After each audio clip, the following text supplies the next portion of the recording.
Welcome दोस्तों, आरिफ भगवान की चैनल में आप सभी का स्वागत है। दोस्तों मैं लेकर आया हूँ मिक्सर पोर्ट का बूस्ट किस प्रकार फिटिंग करते आप देख सकते हो।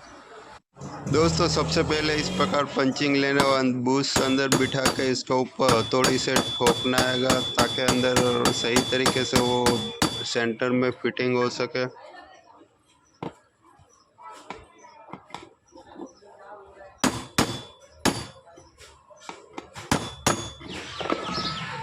हमने इसके अंदर बूशिंग बिठा दिया है, आप देख सकते हो।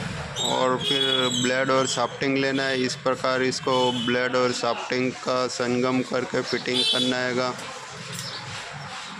इसका फिटिंग पूरी तरीके से टाइट करें ताकि ये घूमे तो ये लूज़ ना हो।